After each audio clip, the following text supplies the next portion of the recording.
Bien.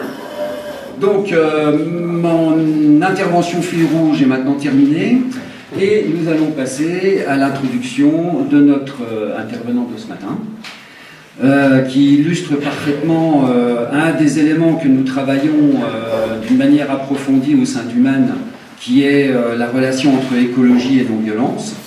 On avait fait un forum qui portait sur ce thème en 2008 à Nancy, et depuis à chaque forum, puisque nous avons un forum tous les 2 ans au sein d'Human, nous avons une partie du temps de forum et des interventions autour de cette question fondamentale, les rapports entre écologie et non-violence.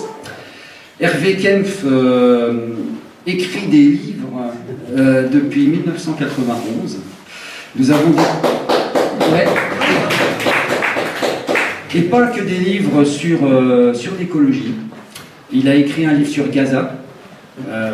Peut-être qu'on pourra, même si ce n'est pas le thème, raccrocher aussi avec des éléments d'actualité. Il a écrit, bien sûr, un livre qui l'a fait beaucoup connaître, Comment les riches détruisent la planète. Donc, bien sûr, diffusion ici, et puis pas très cher, puisque maintenant il est en édition de poche. Qui était un livre qui était un vrai pavé dans la mare à l'époque, sur le rapport entre la richesse et la destruction de l'environnement. Et comment on accumule la richesse, comment la manière d'accumuler les richesses détruit l'environnement. À l'époque, c'est-à-dire 2007. Et la crise des subprimes en 2008 lui a donné parfaitement raison, parce qu'après, il a écrit un autre livre qui s'appelle « Pour sauver la planète, sortez du capitalisme ». Carrément. C'est-à-dire que Hervé Kempf ose les gros mots, à un moment où on a un discours particulièrement lénifiant sur le plan politique, où le terme de capitalisme et d'ultralibéralisme n'est même plus utilisé, sauf par l'extrême gauche. Je pense qu'il est particulièrement intéressant de penser aussi les choses en termes de fonctionnement du système par rapport au rapport entre la crise écologique et la crise sociale et économique que nous vivons. Il a continué son travail autour de l'oligarchie, ça suffit, vive la démocratie. Ça, c'était en 2011. Ensuite, la fin de l'Occident, l'essence du monde, qui est assez récent. Et enfin, celui par lequel il a eu quelques ennuis avec son précédent travail, puisqu'il travaillait au Monde et qu'il n'y travaille plus au Monde. Cet ouvrage autour de Notre-Dame-des-Landes est une enquête particulièrement, j'allais dire, c'est pas parce qu'il est là, même s'il n'était pas là, je dirais, sérieuse, argumentée, le plus objectif possible. C'est une vraie enquête de journaliste sur un problème qui est à la fois politique et technique autour de l'aéroport de Notre-Dame-des-Landes. Et il a vécu, ce qui est quand même rare dans la presse française, une censure. Le Monde n'a pas voulu publier un de ces papiers, dans ce qui a amené au fait qu'ils arrêtent leur collaboration, et que maintenant, pour notre plus grand bien, Hervé Kempf travaille à Reporter à plein temps. Donc Reporter, bien sûr, il faut avoir un ordinateur, il faut être sur Internet. Reporter, c'est un site en libre accès, d'informations libres, c'est-à-dire indépendantes de tout lobby financier autour de l'écologie. C'est un site particulièrement travaillé puisqu'il y a des informations nouvelles tous les jours. Nous y avons rencontré récemment des gens qui nous sont proches, par exemple Marie-Monique Robin, d'autres Raja Gopal, voilà. Et donc, pour moi, et ça je souhaite le partager avant de lui donner la parole, c'est un site de référence. C'est-à-dire que maintenant, je n'hésite pas à le dire, dès que je peux, même tous les jours, je vais sur Reporter. Voilà. Reporter, en plus, c'est un beau mot, R-E-P-O-R-T-E-2-R-E. Alors, nous avons demandé à Hervé Kempf de travailler sur des éléments précis aujourd'hui, et de répondre à cette question: quelle radicalité politique par rapport aux mutations sociales et écologiques? En effet, Hervé Kempf et Le Man en général font le pont entre des éléments sociaux qui sont la question des inégalités qui s'accroissent, par exemple, avec le fait qu'une oligarchie mondialisée accumule les richesses. Donc ça, c'est un vrai problème et c'est une vraie violence. Donc font le pont avec cet élément-là et le fait que l'équilibre écologique de la planète est mis en danger. Donc on va lui demander d'abord de travailler sur une argumentation par rapport à ça, hein, celle qu'il développe dans au moins 3 de ses ouvrages. Comment le fait qu'il y a une accumulation des richesses au niveau mondial fait que ça met en danger en quelque sorte les équilibres de la planète. Ensuite, et c'est surtout ce qui nous intéresse, c'est quel type de réponse. C'est pour ça que l'expérience de Notre-Dame-des-Landes, c'est pour ça que le MAN a appelé par exemple aux manifestations qui avaient lieu sur Notre-Dame-des-Landes, quel type de réponse, comment la non-violence peut trouver une place au niveau de la transformation radicale qui s'impose à tous collectivement et à chacun de nous individuellement. Voilà. Alors, pour ce faire, il va prendre la parole 3 quarts d'heure. Maintenant que vous me connaissez, vous savez qu'il était hors de question que je demande à Hervé Kempf qu'il intervienne pendant 3 heures. Donc, il va prendre la parole pendant 3 quarts d'heure. Il s'agit vraiment de positionner les choses, de travailler sur les concepts, sur les définitions, sur les enjeux. Ça, c'est clair. Ensuite, vous aurez un travail à faire en petits groupes. J'ai à peu près calculé que vous étiez entre 80 et 90 personnes. Donc on va faire des groupes de 10. Hein, vous l'avez déjà expérimenté pour la plupart avec notre intervenant de lundi, hein, Yves Frey. Donc pendant 20 minutes, comme il fait beau, les groupes pourront rester dans la salle ou s'égayer autour, mais pas trop loin parce qu'il ne faut pas perdre de temps par rapport à ces éléments de déplacement.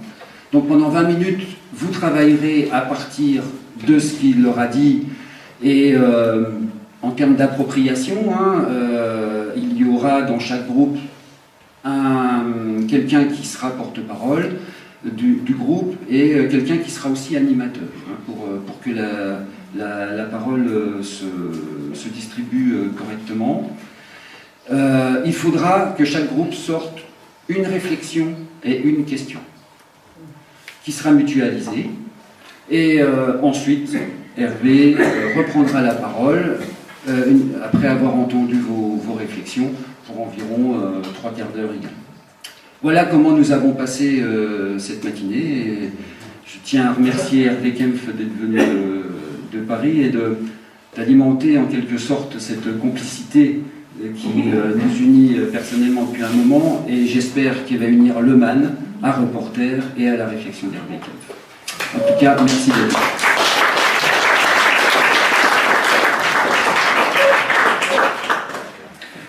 Oui, merci beaucoup Denis. Bonjour à toutes et à tous.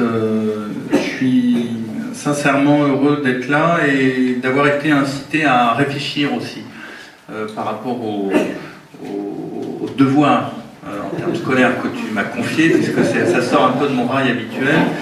Et en même temps, vous allez voir que la question est très pertinente et on va trouver en fin d'exposé des éléments non seulement d'actualité, mais vous allez voir de réflexion tactique importante par rapport à ce qui va se passer autour de l'écologie. Juste un petit mot avant d'entrer dans le vif du sujet. Je remercie le MAN d'avoir accepté de rétribuer, non pas moi, mais Reporter, en versant 400 € pour cette intervention pour la PIL, qui est l'association de soutien de Reporter. C'est-à-dire que c'est un moyen de soutenir l'information libre, puisque nous avons fait le choix que Reporter soit gratuit, de façon à ce que l'information sur l'écologie ne soit pas réservée aux gens qui, comme nous, sommes engagés, sommes impliqués, et donc seraient prêts à payer, mais que s'il y a des bons articles, des bonnes interviews, et là ça puisse être connu par d'autres gens. Ah, dis donc, il y a cet Indien qui est très passionnant, on va voir sur ce site. Il n'y a pas à mettre la carte bleue, enfin voilà. Et je peux être très volubile à propos de Reporter, donc je ne vais pas en parler maintenant, éventuellement tout à l'heure, après tout, mais déjà merci au MAN d'avoir compris et de soutenir Reporter de cette manière. Alors, entrez. Merci. Merci le MAN.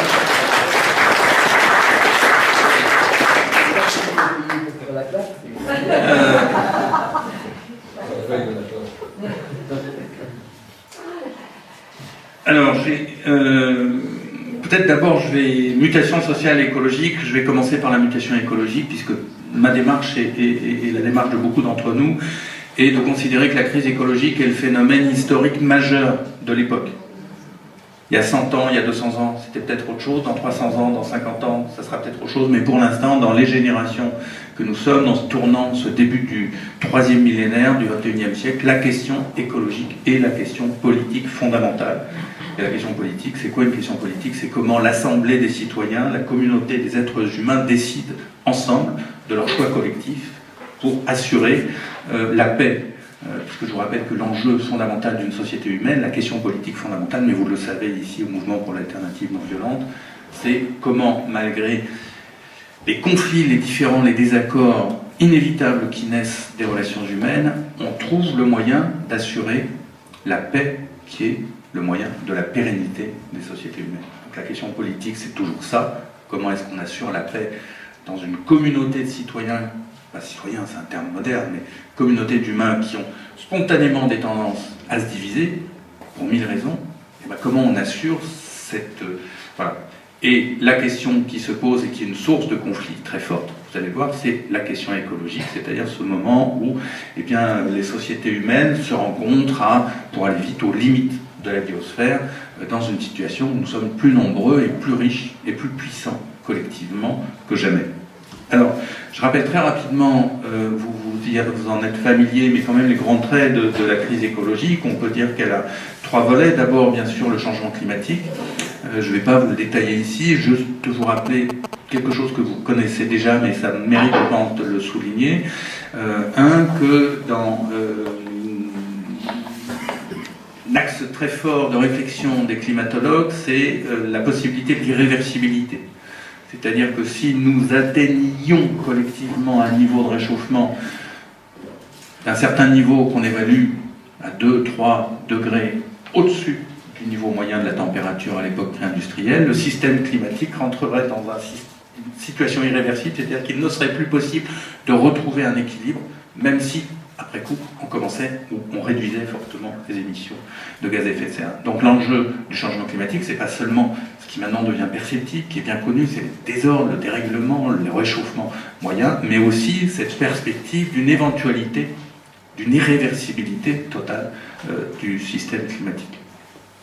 Tout ça a été bien rappelé par le rapport du GIEC dont vous avez suivi l'actualité cette année, un rapport important. Son premier volet confirmait le diagnostic qui est posé depuis maintenant longtemps, mais en montrant que la science est de plus en plus solide et on va dans le sens d'une aggravation de tous les éléments et de tous les symptômes du changement climatique.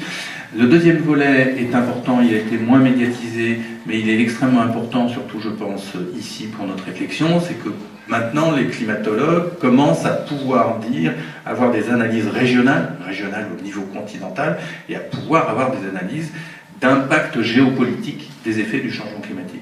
Et en ce sens-là, le deuxième volet du rapport du GIEC était très important, il détaillait même, il y a un tableau tout à fait intéressant, interrogeant, avec les régions par grand continent, l'Afrique, l'Asie, l'Océanie, et puis des possibilités, inondations, sécheresses, enfin, voilà. C'est maintenant une réflexion qui est vraiment rentrée et une analyse qu'il est possible de mener.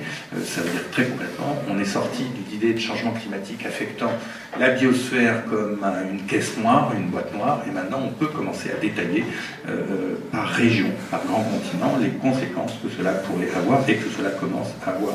Et puis troisième volet du GIEC qui est paru au printemps, qui lui a été encore moins suivi, mais qui dit un certain nombre de choses importantes. Et un élément tout à fait important que l'on peut retenir, c'est que dans les mesures les plus efficaces que les économistes du GIEC disent qu'il serait nécessaire pour éviter l'aggravation du changement climatique, eh bien, l'enjeu essentiel, c'est pas les énergies renouvelables, c'est pas le stockage du carbone, c'est pas l'énergie nucléaire, c'est pas ces différents moyens, c'est de réduire la consommation d'énergie.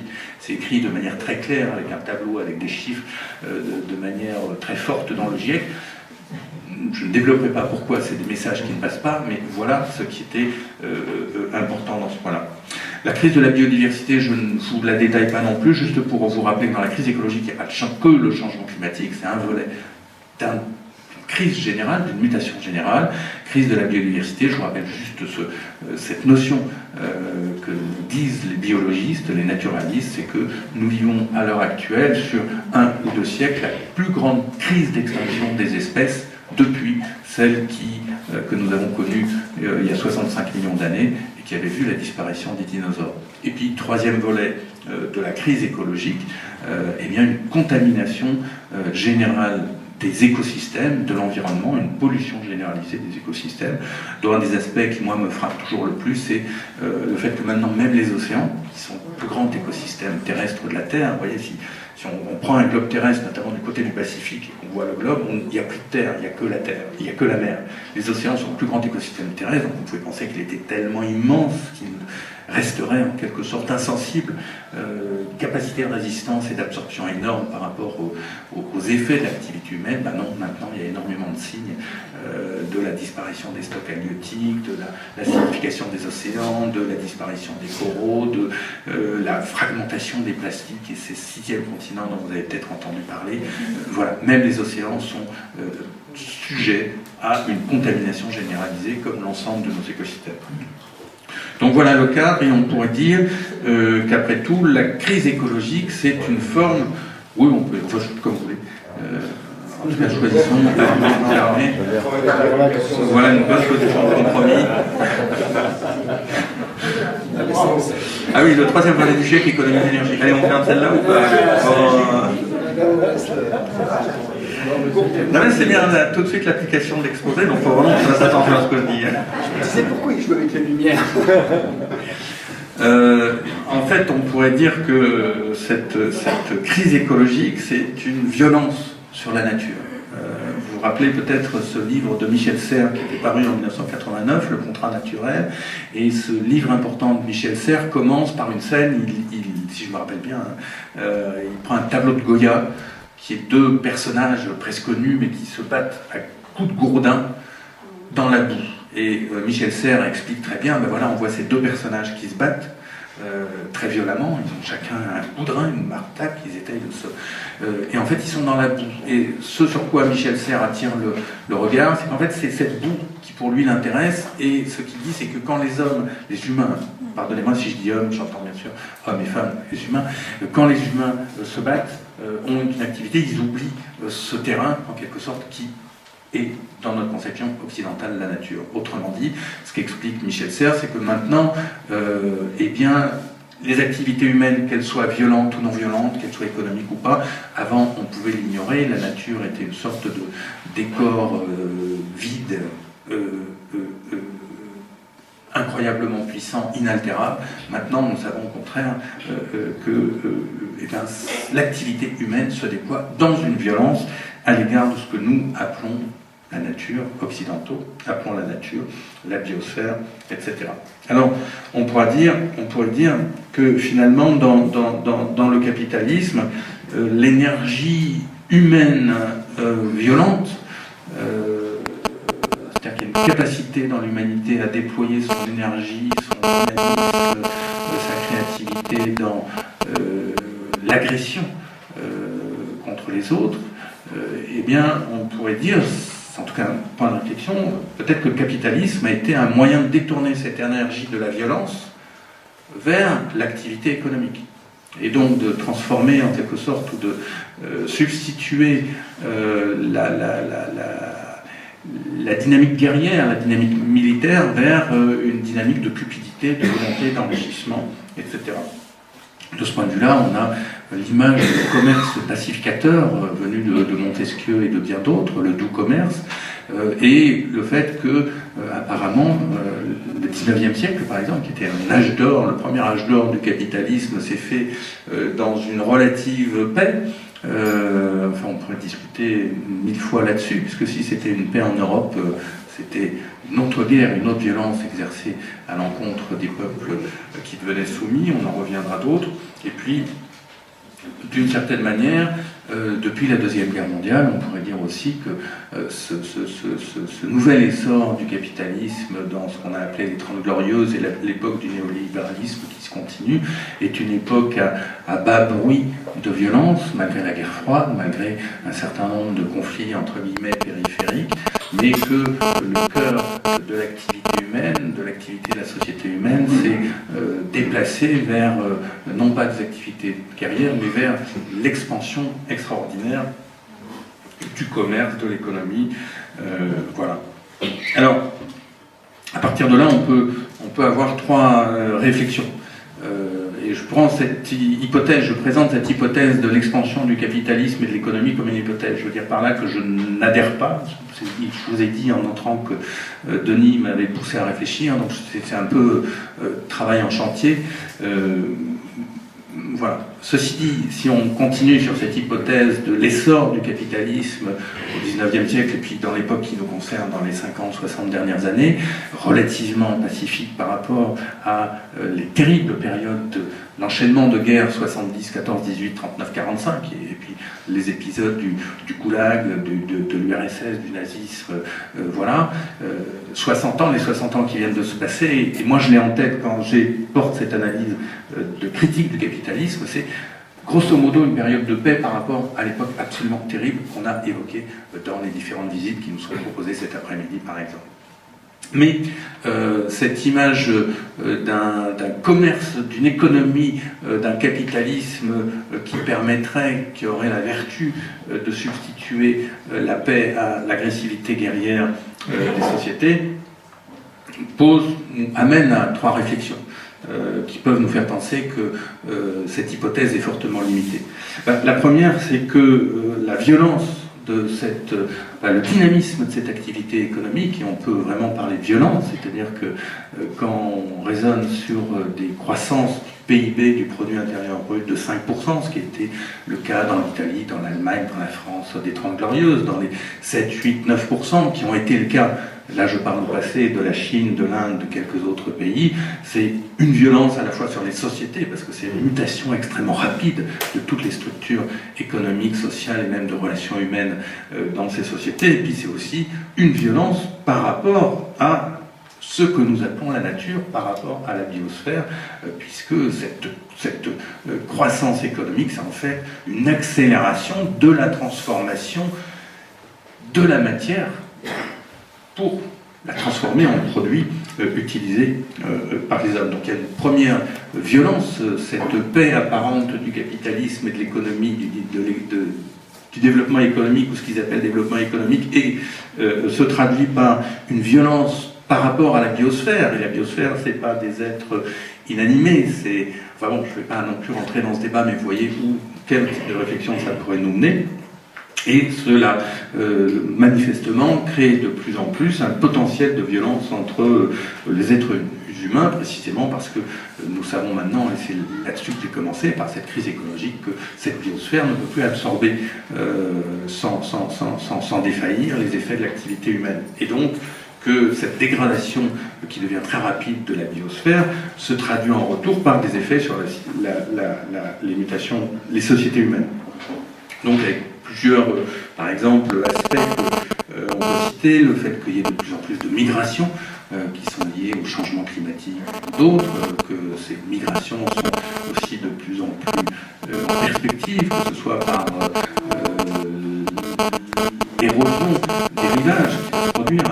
Vous savez, l'humanité, les sociétés humaines se sont de plus en plus déplacées pour vivre près des rivages, et le changement climatique va nous amener une érosion et une problématique d'occupation des terrains,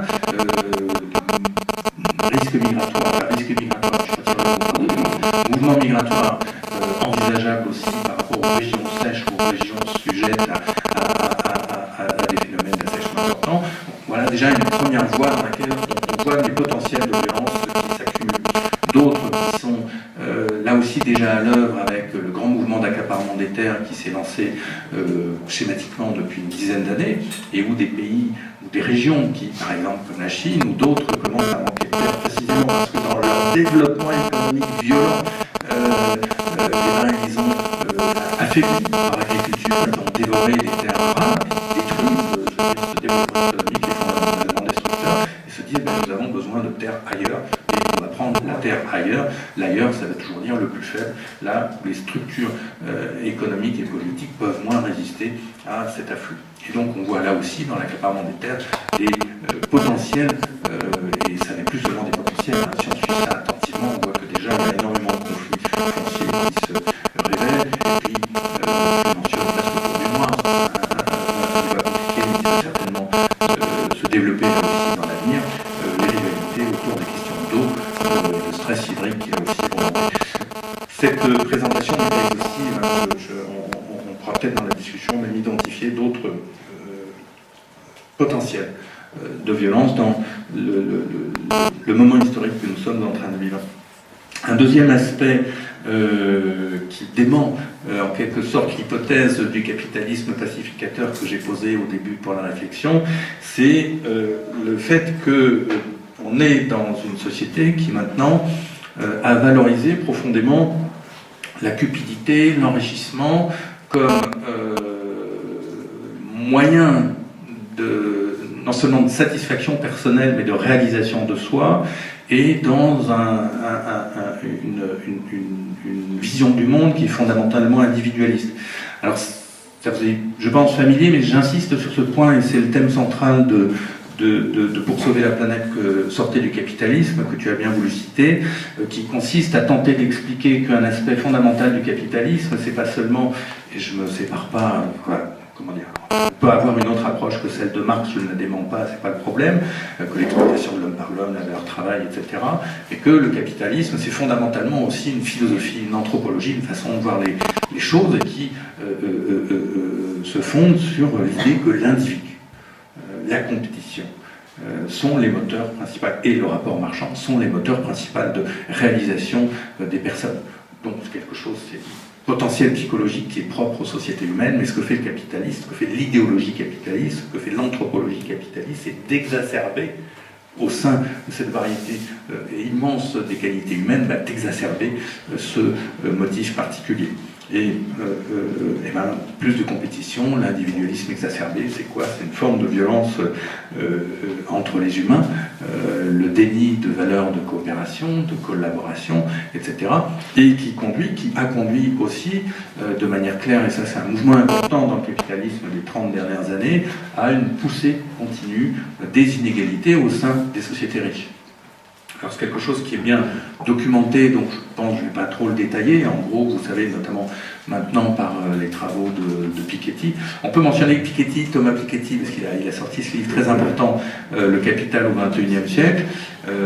Donc moi j'ai lu 150 pages et je me réserve les vacances pour lire les autres, parce que quand même, ça se lit bien. C'est un beau livre, ça se lit bien, c'est un bouquin fort. Mais j'insiste ça parce qu'on parle beaucoup de Piketty maintenant, mais en fait c'est le résultat d'un travail de longue haleine. C'est-à-dire dans Comment les riches détruisent la planète, je cite un petit bouquin, je me plie déjà sur les études de Thomas Piketty et Emmanuel Saez, qui, pour ceux qui regardaient, commençaient à être visibles. Mais ce que je veux dire par là, c'est qu'en 2007, quand Piketty, Emmanuel Saez et quelques autres Camille Landais font leur premier travail sur la poussée des inégalités, on ne sait pas, ça n'est pas passé comme un lieu commun qu'il y a une très forte poussée des inégalités depuis 20 ans. Maintenant, on le sait, ça y est, c'est acquis. Il y a eu ces différents travaux d'économistes, puis beaucoup d'autres qui l'ont démontré, qui l'ont confirmé sur les séries statistiques. Voilà. Ce que l'on sait maintenant clairement, grâce à ce travail d'économie historique, c'est qu'il y a une poussée très forte des inégalités. Depuis, en gros, il y a un tournant à partir de 1980, surtout aux États-Unis, surtout en Angleterre, mais en gros, le mouvement est général et continue dans toutes les sociétés des pays occidentaux, des pays riches, et qui conduit à cette situation où un très petit nombre de personnes, une valeur de capital, de patrimoine et donc de pouvoir extrêmement importante par rapport au reste de la société, avec des effets d'appauvrissement et de précarisation que vous connaissez, et tout ça dans cette ambiance de psychologie collective extrêmement individualiste, et qui touche j'y arrive un peu par rapport à mon plan, mais qui est important, parce que ça ne touche pas seulement les valeurs dominantes des riches, des classes supérieures, etc., mais ça imprègne l'ensemble de la société. Et par exemple, on parlait avec un camarade, enfin je me permets de t'appeler camarade, je ne sais pas comment tu t'appelles, qui est élu à Vénissieux, une ville à côté de Lyon, et qui me raconte, lui, est tué, je sais pas, tu peux lever la main? Non, il n'est peut-être pas là. Ah salut, je te voyais pas toi. Donc tu racontais que tu es chargé de la voirie et dans les quartiers pauvres des Minguettes, les gens jettent leurs déchets par la fenêtre. Je veux dire par là, moi j'interprète ça comme la notion de l'intérêt collectif se perd, c'est un acte totalement individuel. Et donc cet individualisme, il est prégnant aussi bien chez monsieur Valéry, là, Bolloré, Pinault, enfin, tous ces gens-là, que à tous les étages de la société. Et ça, c'est une difficulté parce qu'évidemment, cet individualisme, cette incapacité à comprendre la valeur du bien public, de l'intérêt général, conduit à des actes de violence, à des potentiels de violence extrêmement importants. D'une certaine manière,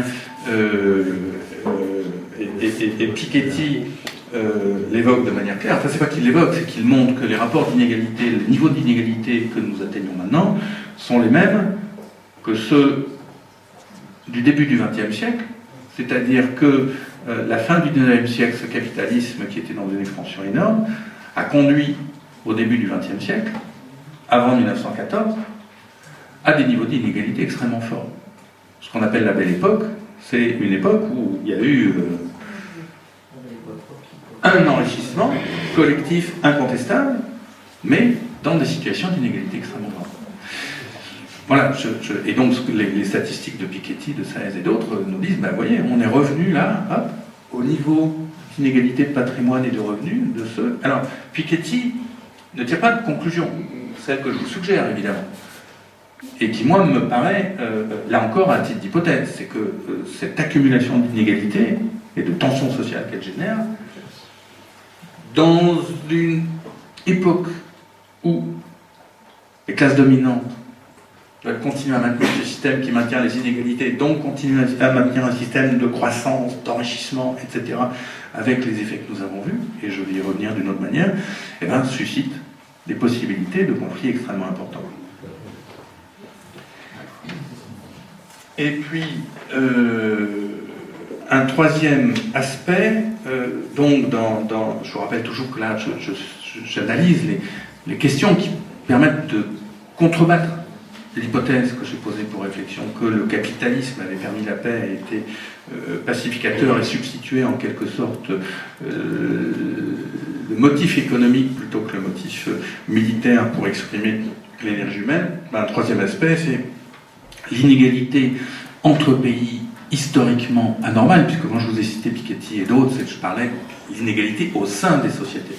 Là, il y a un autre aspect, un mouvement historique très important qui s'est fait pendant tout le 18e, 19e et qui s'est continué pendant le 20e siècle, c'est l'inégalité extrêmement grande entre les pays.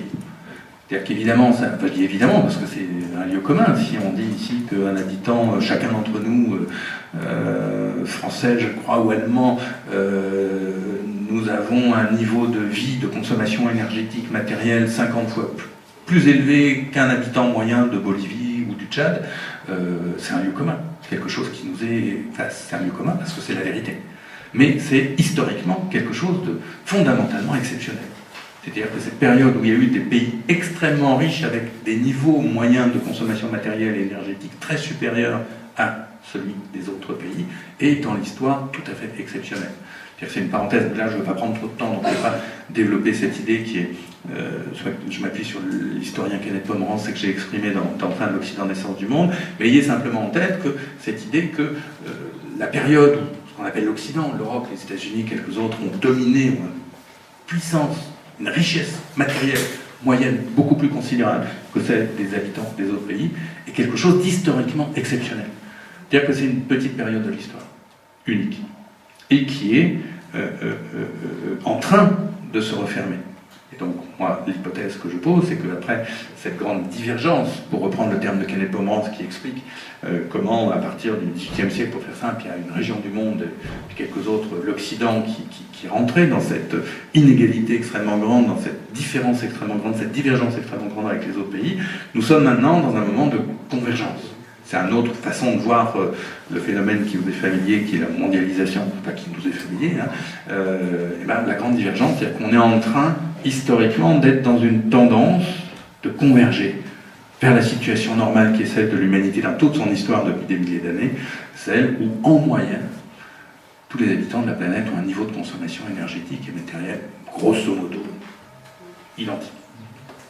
Mais ça se passe dans une situation où les pays du haut, les pays riches, on verra les conditions sociales après de ça, mais collectivement, on va dire, veulent maintenir leur niveau de richesse beaucoup plus élevé que les autres, maintenir en fait ce rapport d'inégalité, et que donc cette course de rattrapage, cet désir tout à fait légitime des autres habitants de la planète, dire mais attendez, si vous êtes comme ça, nous, il n'y a pas de raison qu'on soit très différents, et bien génère, dans les conditions actuelles, une course à la destruction de la nature. C'est là qu'on retrouve un motif essentiel de la crise écologique que j'ai évoqué tout à l'heure en entrée. Course à la destruction de la nature et une pression croissante de ressources au plus rares, et là aussi de tensions géopolitiques qui montent de plus en plus nettement. Deux aspects que je suis comme beaucoup d'autres, mais par exemple tout ce qui est en train de se passer autour de la Chine et du Japon et de la mer de Chine.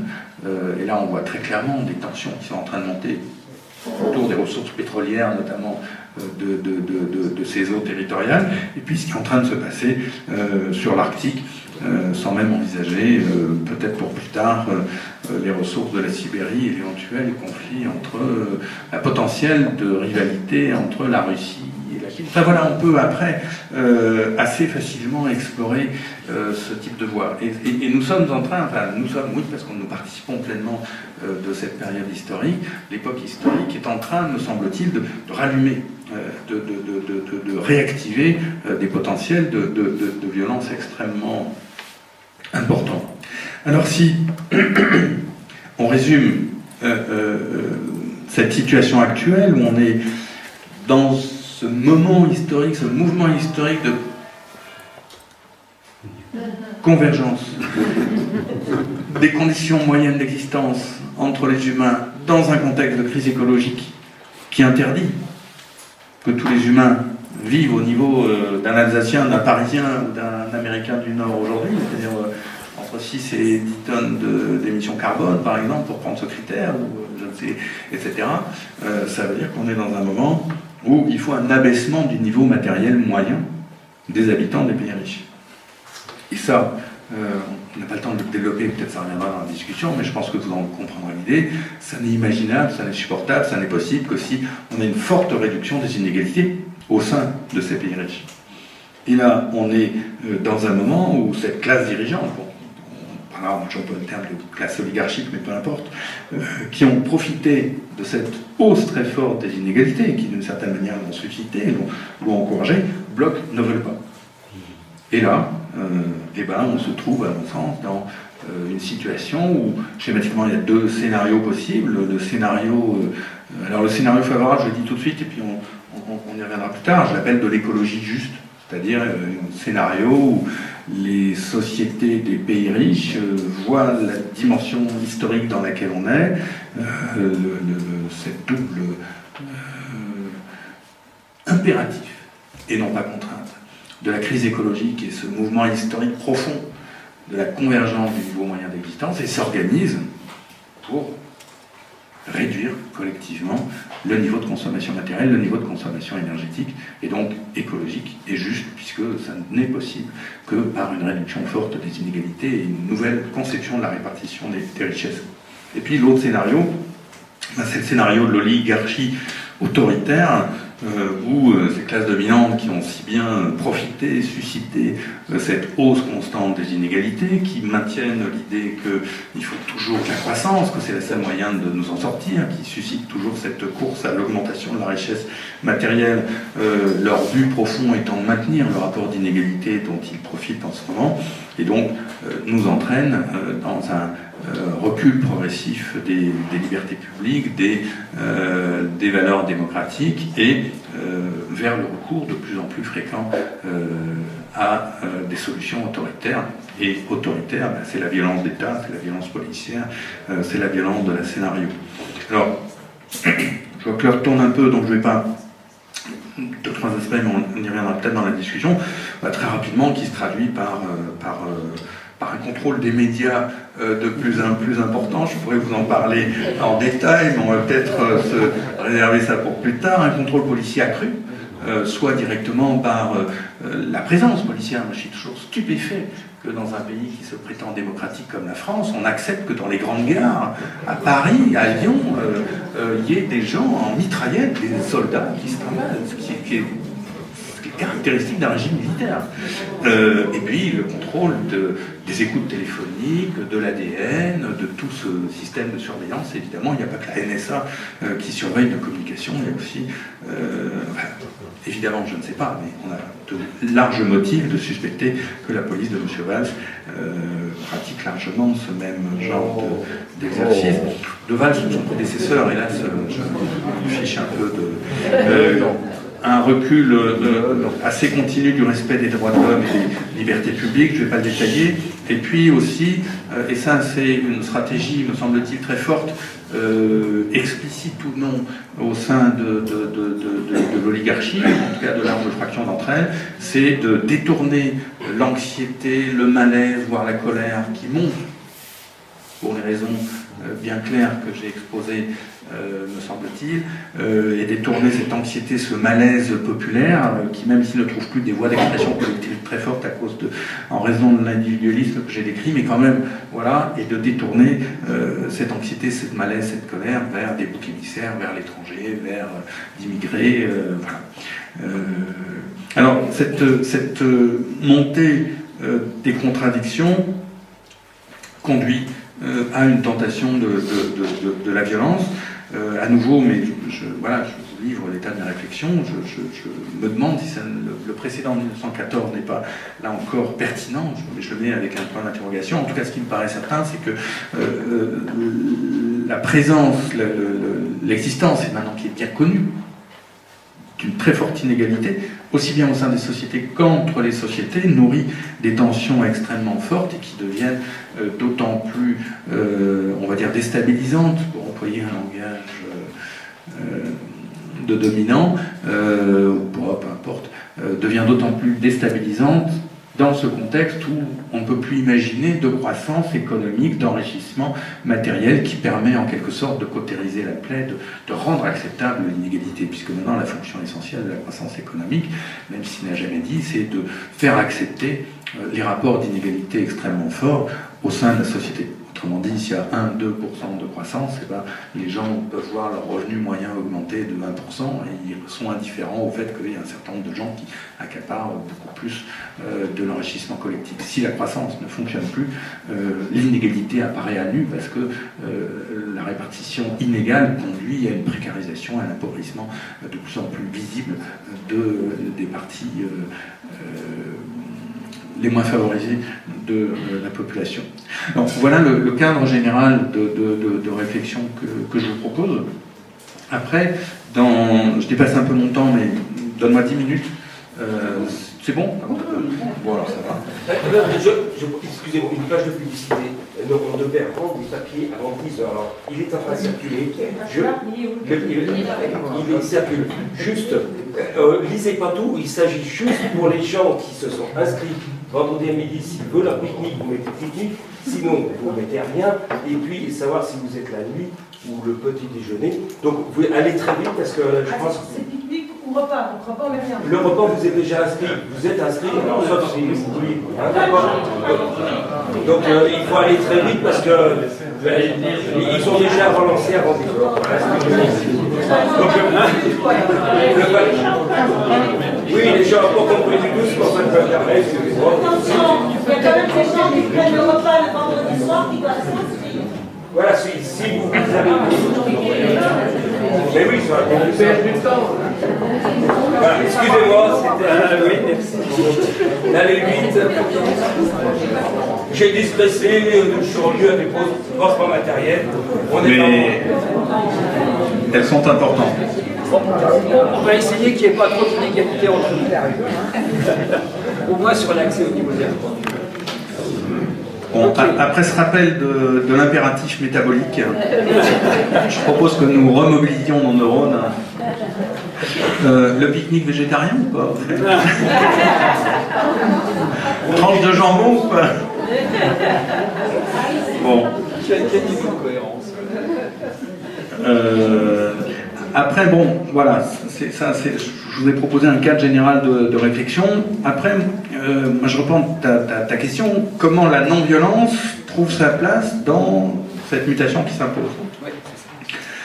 Après, moi je ne sais pas, d'autant plus que je ne suis pas très familier de la non-violence, au sens, peut-être que je suis comme Monsieur Jourdain, je la pratique sans la connaître, mais sans l'avoir appris. Moi, ma seule vraie, c'est Lanza del Vasto, Pèlerinage aux sources. Il y a un vieux mais prégnant souvenir de lecture que je rêve de relire depuis des années. Mais voilà, donc ma science en matière de non-violence s'arrête là. Mais ce qui est très frappant, c'est deux choses qui me frappent très rapidement, mais là aussi ce serait sujet à discussion, c'est que les grandes, ça me semble-t-il, mais les bagarres sociales, les mouvements de lutte sociaux qui marchent le mieux, au sens où ils arrivent à avoir une vraie influence sur le cours des choses, c'est les luttes écologiques. Je suis très frappé de l'échec de ce qu'on appelle le mouvement ouvrier, c'est-à-dire chaque fois qu'il y a des fermetures d'usines, le mouvement contre les retraites, etc., c'est un échec en race campagne. Et maintenant, nos camarades travailleurs d'usines qui ferment se battent 9 fois sur 10, hélas, avec des exceptions formidables, comme par exemple Fralib près de Marseille, mais se battent 9 fois sur 10 pour avoir une indemnité de licenciement qui soit un peu moins misérable que celle qu'on leur propose. Donc il y a là des bagarres qui sont attristantes, au sens où elles échouent très largement. En revanche, il y a dans les luttes écologiques, on ne peut pas dire qu'on gagne, mais des dynamiques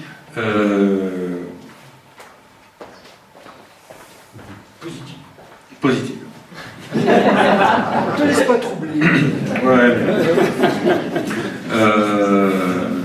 Alors j'en citerai quelques-unes rapidement, mais qui couvrent, quelques-unes rapidement, avec l'aspect que justement elles ont mis en œuvre des modes d'action non violents. Ouais. Bon, les OGM, avec le mouvement des faucheurs volontaires qui était important et qui, moi, me semble avoir été le grand retour de la non-violence organisée. C'est-à-dire qu'à partir de... Donc, vous vous rappelez un petit peu l'histoire, hein, vous pourrez lire La guerre secrète des OGM aux éditions du Seuil, écrit par votre serviteur, qui raconte un peu tout ça, parce que j'avais suivi attentivement avec beaucoup de passion la question des OGM, mais à un moment donné, il y avait eu pas mal de bagarres sur les OGM, de fauchage organisé par la Confédération paysanne. Ça devait être vers 2004-2005. L'État dit ok, on va commencer à cibler la Confédération paysanne, à mettre en prison, etc.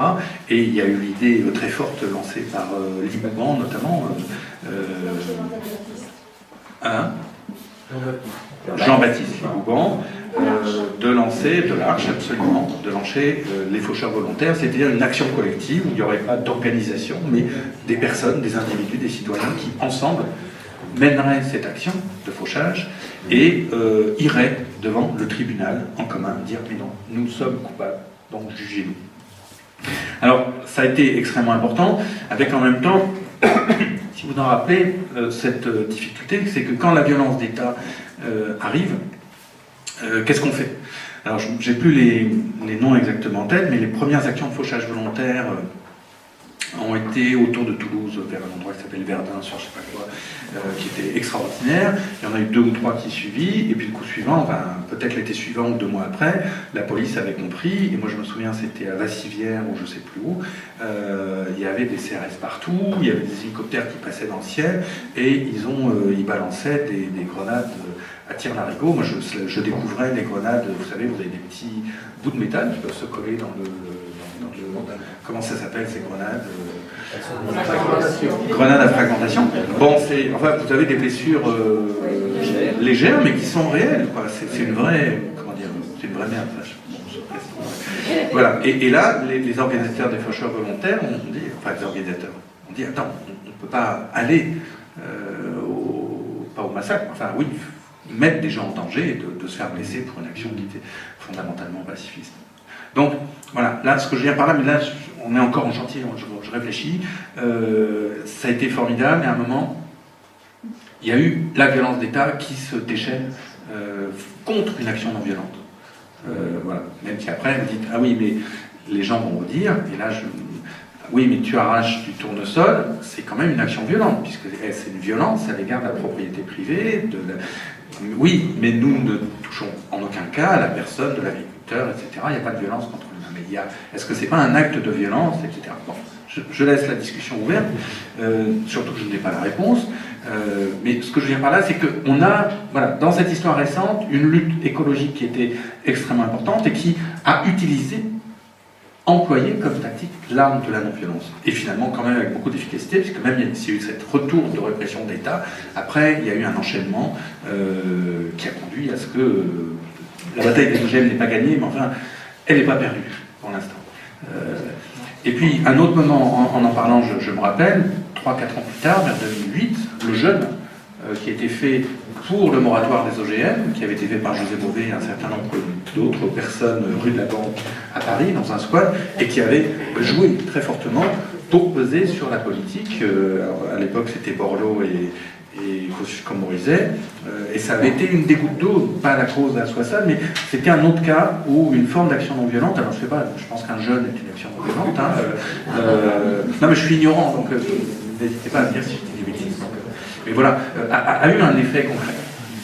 Deuxième cas, tout à fait impressionnant si on y réfléchit, c'est celui de la lutte contre les gazochistes, qui est parti comme une traînée de poudre en 2010,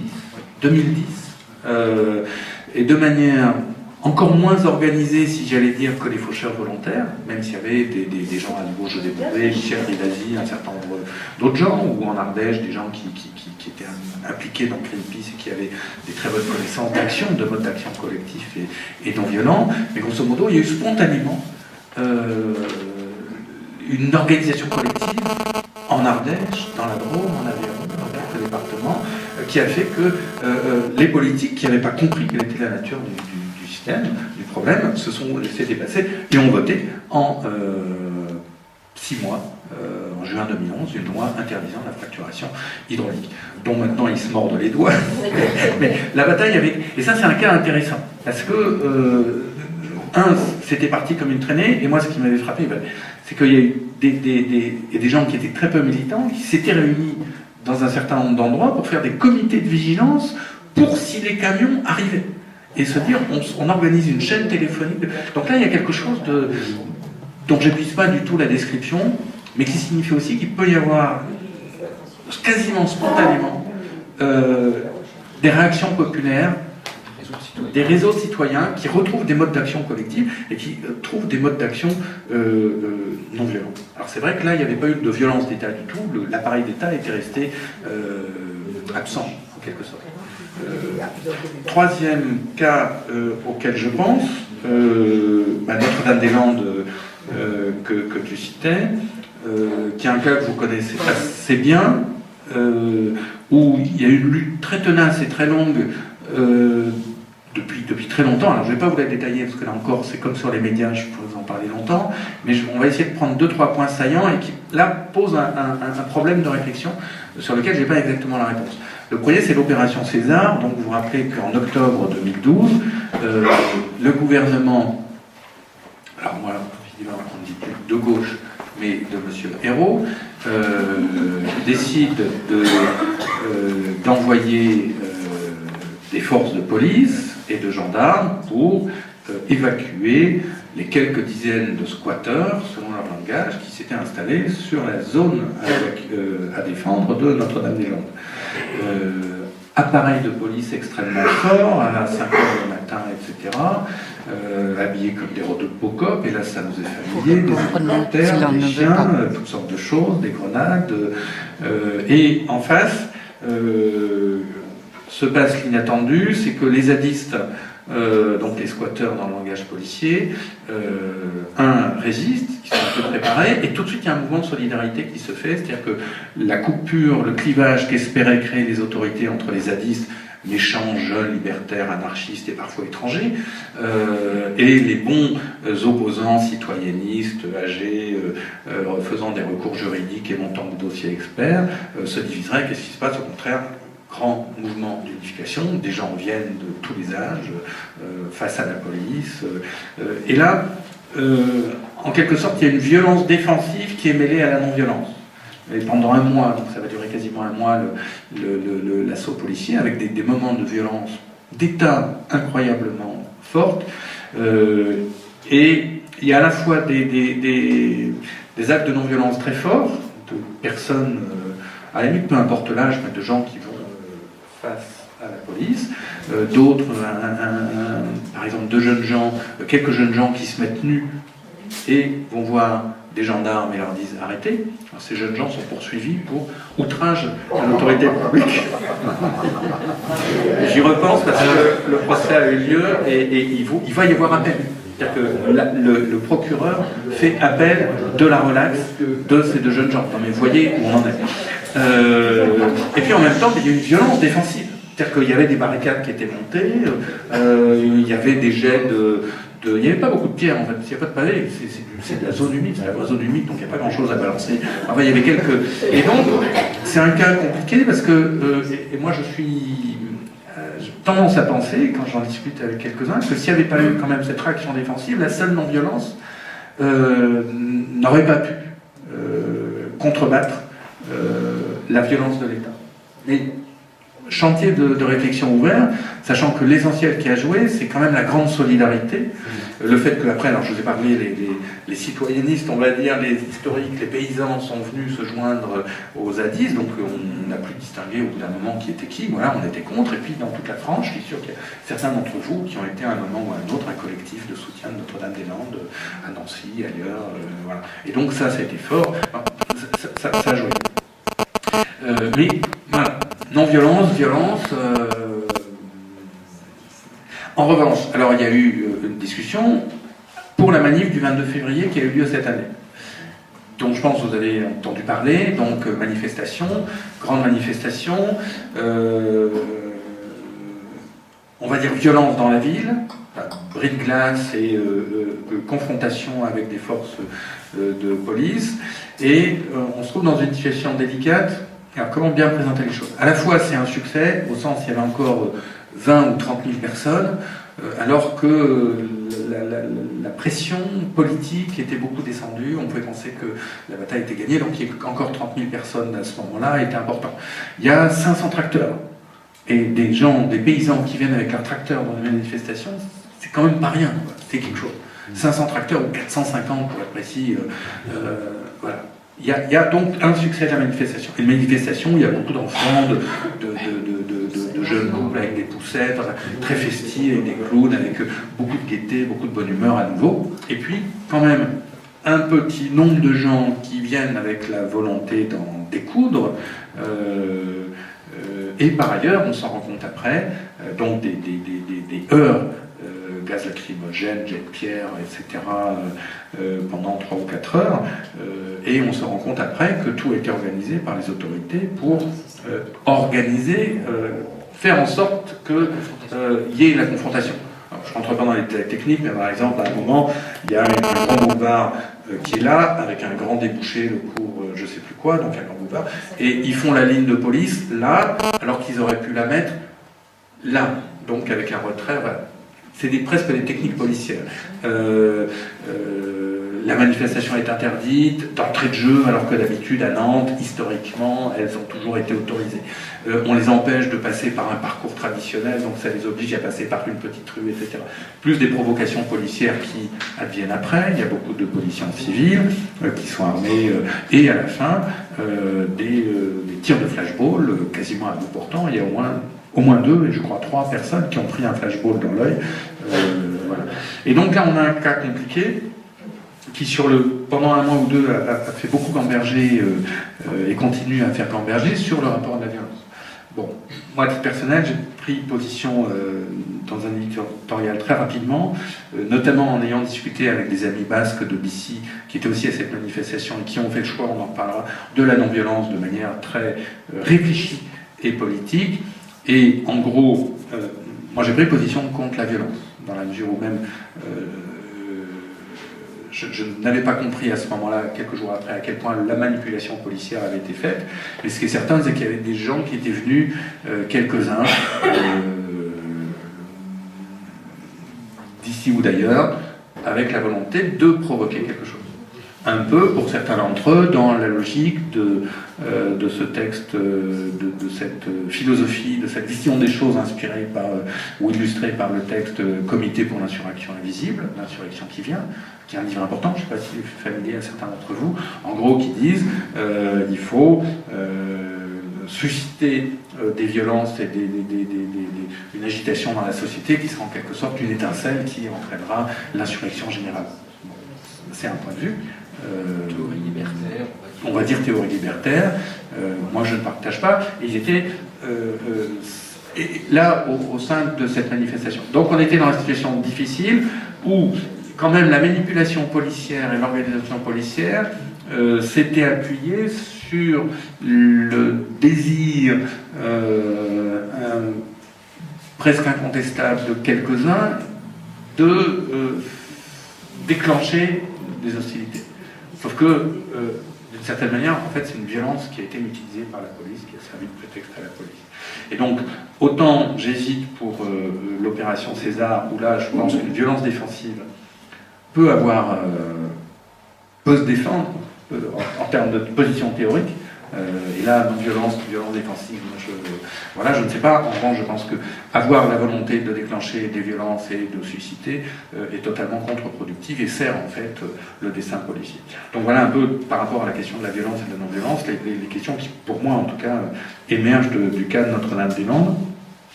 Il y a le cas, encore deux mots, alors sur les Mille Vaches, donc la ferme-usine des Mille Vaches, vous avez entendu parler de ce projet, je pense, dans la ferme-usine, donc dans la Somme. Alors c'est un mouvement général qui se produit, hélas, dans un très grand nombre de pays. Il y a un mouvement général d'industrialisation de l'agriculture, donc des fermes de milliers de vaches aux États-Unis, en Allemagne. Ils testent ça en France. Ils veulent faire une ferme-usine de 1000 vaches dans la Somme, pas très loin d'Abbeville. Donc la Confédération paysanne a fait le choix politique, pour des raisons que je ne détaillerai pas ici, ça nous prendrait le temps de s'opposer à ça, et donc a engagé un certain nombre d'actions non violentes, mais dont la dernière, qui a eu lieu en juin, a consisté à aller démonter la salle de traite automatique, donc de prendre sans rien détruire, j'étais témoin, j'étais avec eux, sans rien détruire, mais de démonter avec des tournevis, des clés, la molette, des pièces, de prendre, et certaines pièces sont prises et rapidement enlevées pendant que les militants et la police commencent à discuter, et Laurent Pinatel, porte-parole de la Confédération paysanne, et quelques autres partent rapidement en camionnette pour porter ces pièces et interpeller le ministre de l'Agriculture. Et le ministre de l'Agriculture refuse de voir, et Pinatel est d'abord molesté, mis au sol, et puis il peut finalement parler au ministre qui lui dit écoutez, en gros, allez vous faire voir, poliment, mais ça revient à ça. Et puis Pinatel, dans la journée, revient avec 2-3 comparses, amis, camarades à Amiens, où il y a toujours des gens qui sont en garde à vue pour les soutenir, et se fait attraper très violemment par des gendarmes, se fait menotter. C'est le porte-parole du 2e syndicat agricole français. Se fait menotter et part pour... ou alors c'était après 48 heures de garde à vue. Voilà. Alors, je ne sais pas très bien comme... Mais pour alimenter aussi les discussions, là, un cas où une action non violente, mais qui est évidemment illégale, hein, on peut dire c'est du vol de propriété privée, de pièces, incontestablement, c'est un choix, mais se trouve tout de suite confronté à une réaction extrêmement forte et violente, enfin, oui, violente, parce que ce qui était fait sur Laurent Pinatel était quand même violent, au sens propre du terme, et après passer 48 heures de garde à vue pour un porte-parole d'un grand syndicat, c'est quasiment du jamais vu. Je veux dire par là que dans l'ambiance de l'oligarchie autoritaire que je vous décris, on est dans une situation où eux n'ont pas peur de la violence, et vont y recourir de plus en plus, et y recourent de plus en plus. Bon. Alors, deux mots pour finir. L'un sur le climat. Et là, je me projette dans l'avenir, dans la perspective, puisque vous savez qu'il va y avoir une COP 21 à Paris, plus exactement. Je vais t'expliquer, bien sûr. À Paris, au Bourget, en décembre 2015. Alors, COP, c'est les grandes conférences sur le climat de l'ONU. Par exemple, Copenhague, vous avez entendu parler, c'était une de ces grandes conférences. Pourquoi COP? Parce que ça veut dire Conference of Parties, la conférence des parties à la Convention sur le changement climatique. Et c'est numéro 21, parce que c'est la 21e, la première a eu lieu en 1992 ou 13. C'est le traité sur le climat qui avait été décidé en 1992, au grand sommet sur la Terre de 1992, qui avait nourri... Enfin, d'où est issu le protocole de Kyoto en 1997, et il y a une grande conférence sur le climat à Copenhague qui a échoué en 2009. Et donc depuis 2009, et cet échec de Copenhague, la diplomatie environnementale, tout ça patauge largement, mais il y a une dynamique qui est en train de se refaire. Pourquoi? Parce que la question climatique, même pour les plus aveugles, devient évidente. Donc, il y a un effort diplomatique et il se trouve qu'il y a de fortes chances que la conférence de Paris, qui sera en fait au Bourget, on dira un mot peut-être pour pourquoi c'est au Bourget et pas à Paris, soit importante l'année prochaine. Il va y en avoir une à Lima à l'automne 2014, mais le vrai rendez-vous, c'est 2015. À Paris, alors il se trouve que c'est un moment important, c'est-à-dire que la diplomatie climatique qui est va vraiment, ça va être un vrai rendez-vous, ils veulent arriver à un traité, et d'une certaine manière on peut espérer, et on doit espérer qu'ils y arrivent. Après, quel sera le contenu de ce traité, c'est une bagarre importante.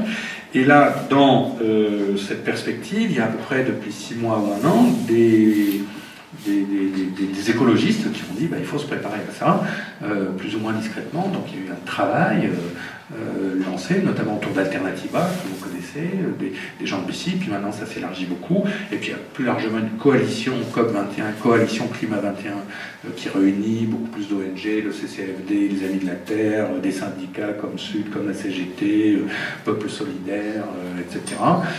Et il va y avoir aussi... Le MAN en fait sans doute partie, j'espère, en gros. Et puis il va y avoir, lors de l'Université européenne des mouvements sociaux organisée par ATTAC à Paris en août, une ou 2 journées de réflexion la plus internationale sur tous les activistes du climat. L'idée étant que ce ne soit pas seulement les États, les gouvernements qui fassent tout leur... mais qu'on dise non, la justice climatique c'est important, les peuples doivent s'y engager, la société civile doit être très présente, les citoyens doivent se saisir de la question climatique. Et non seulement pour manifester, pour faire pression, pour que le traité sur le climat soit vraiment important, mais pour qu'on aille au-delà. On ne s'arrête pas à cette conférence, mais que le mouvement de la justice climatique, qui est finalement le vecteur par lequel s'illustre et se montre la nécessaire fusion entre la préoccupation écologique et la préoccupation de la justice sociale, puisse vraiment continuer. Alors certains disent même, mais Paris pourrait être un Seattle, de la même manière que Seattle, en 1999, la révolte contre l'OMC, l'Organisation mondiale du commerce, avait suscité quand même le lancement du mouvement intermondialiste avec un impact extrêmement grand. Certains disent, ben voilà, maintenant, Paris pourrait être, la question climatique pourrait être le Seattle du climat, lancer un mouvement qui soit durable et qui ne soit pas seulement une ponctuation, un accompagnement du travail gouvernemental, mais qui soit vraiment une pression plus forte et un mouvement qui a une capacité d'entraîner les gens. Et là, la question de la non-violence est posée d'entrée de jeu. Et posée d'entrée de jeu, notamment par nos camarades de BC, qui en parlent très bien, John Palais, que vous discutiez avec lui et avec d'autres, parce que, voilà, ils disent qu'il faut absolument que la non-violence soit posé stratégiquement comme axe. Pourquoi? Parce qu'on ne veut pas que, d'abord, la préparation policière sera très forte. Pourquoi ils le mettent au Bourget? Pour ceux qui connaissent Paris, le Bourget, c'est il y a un aéroport d'avion d'affaires, c'est là qu'a lieu le Salon de l'air, et surtout, c'est relativement, pas très loin de Paris, c'est à 3 ou 5 km, mais il y a une seule voie d'accès, qui est une nationale toute droite, et puis il y a une station de métro ou je ne sais pas quoi, et donc vous mettez un barrage policier, vous empêchez toute présence populaire autour de cet endroit. Donc ils seront en vase clos, ils pourront en faire leurs affaires, vous mettez un cordon de policiers autour, et en gros, du point de vue sécuritaire, l'affaire est tenue. Alors que la logique, ça aurait été faire, par exemple, faites ça au Palais des Congrès, Porte de Maillot, qui est un très beau centre de congrès, vous pourriez très bien le faire, mais là, on serait dans Paris, on serait sujet aux émotions populaires. Donc voilà, et puis par ailleurs, de la même manière qu'à Copenhague, avant Copenhague, la police danoise, on n'imaginerait pas, le Danemark, pays scandinave, droits de l'homme, etc., ils avaient passé une loi spéciale en courant de l'année 2009 pour pouvoir interpeller des gens dont ils suspecteraient qu'ils vont commettre des actes, puisqu'on est maintenant, c'est l'extension de la logique antiterroriste à tous les actes des mouvements sociaux, et particulièrement les écologistes. On n'a pas le temps, parce que là, leur tour... Bon. Donc voilà, peut-être qu'on en reparlera tout à l'heure, mais dans ce qui se passe autour du climat, la question de la non-violence est posée d'entrée de jeu de manière très argumentée, et par rapport peut-être à d'autres qui, inspirés par la philosophie libertaire ou insurrectionniste, comme je disais, diraient bah non, on va aller à l'affrontement. Voilà. Donc là, il y a des débats, plus que des débats, des choix importants qui se font. Juste un mot, je voulais dire, moi en tant qu'écologiste, pourquoi la non-violence me paraît s'imposer, tout simplement parce qu'il y a une relation entre le débat classique, entre la fin qu'on désire et les moyens qu'on emploie. L'écologiste, il veut qu'on arrête d'abîmer la nature, qu'on arrête d'abîmer les êtres, qu'on arrête d'abîmer les êtres vivants, qu'on arrête d'abîmer les humains entre eux, et donc si on veut la fin de la violence, il faut soi-même ne pas employer la violence. Donc ça c'est le premier point. Et puis le deuxième point, j'allais dire plus tactique, plus concret, plus actuel, c'est que face à ce développement de la mentalité autoritaire, face à cette poussée autoritaire dans les classes dominantes et le contrôle par ailleurs qu'ils exercent des médias, je pense que la violence est contre-productive parce qu'elle donne un alibi aux forces policières pour agir, et les médias étant ce qu'ils sont, ils mettent, j'ai pas le temps de détailler la manifestation du 22 février, la façon dont les médias ont embrayé sur les discours policiers, mais évidemment, tant qu'on n'a pas le contrôle des médias, on ne peut pas avoir le contrôle de son image. Et donc de ce point de vue-là, la violence est tout à fait contre-productive en termes tactiques. En revanche, et l'intérêt des quelques luttes qu'on a citées, qu'on a balayées rapidement, leur force, c'est d'être non-violent, parce qu'en revanche, je pense qu'il y a une valeur communicative et de conviction de la non-violence, quand elle réussit son acte, mais une condition, vous le savez aussi bien que moi, c'est d'être dans un acte collectif, d'être dans un collectif très fort, et beaucoup plus convaincant par rapport à nos concitoyens qui n'ont pas toujours le niveau d'éclairage et d'information du nôtre. Merci.